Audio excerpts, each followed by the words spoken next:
টাঙ্গাইলে অনেকগুলা স্ট্রিট ফুডের দোকান হয়েছে। বেশ কয়েকটা আমি ট্রাই করেছি, তার থেকে বেস্ট এবং ইয়াম্মি লেগেছে আমার কাছে এই ভাইয়ার খাবারটা। যাই হোক, এখানে প্রাইভেটটা শেষ করে আমি বাচ্চাদেরকে নিয়ে বাসায় আসতেছিলাম, তখন অলমোস্ট সন্ধ্যা হয়ে গেছে আর কি। চিন্তা করলাম বাসায় যে নাস্তা বানাবো কি বাহির থেকেই খাবারটা নিয়ে যাই। আর চোখে পড়লো বাসার এদিকে এসেই ভাইয়ার এই ছোট্ট দোকানটা, টং দোকানটা।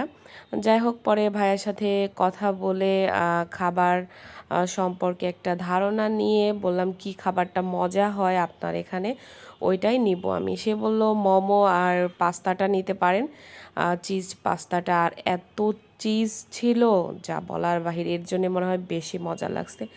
যাই হোক, শুরু থেকে শেষ পর্যন্ত ভিডিওটা শেয়ার করার চেষ্টা করেছি। জানি না কার কাছে কেমন লাগবে বা লেগেছে, সবাই কমেন্ট করে জানাবেন কার কাছে কেমন লাগলো। আর এই তো আমি বাসায় চলে আসছি আর খাচ্ছিলাম এসে বাচ্চাদেরকে নিয়ে, এটাই শেয়ার করলাম।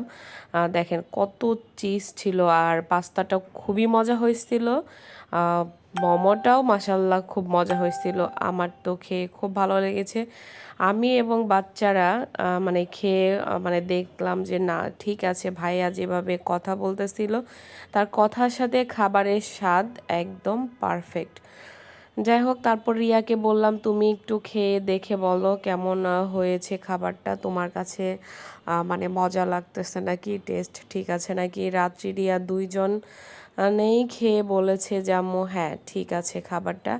আর ভাইয়ার হচ্ছে ছোট্ট দোকানটা হচ্ছে আমাদের বাসার এই রোডে, বিন্দুবাসিনী গার্লস স্কুল কেনাচিনে, এই রোডেই হচ্ছে ভাইয়ার দোকানটা।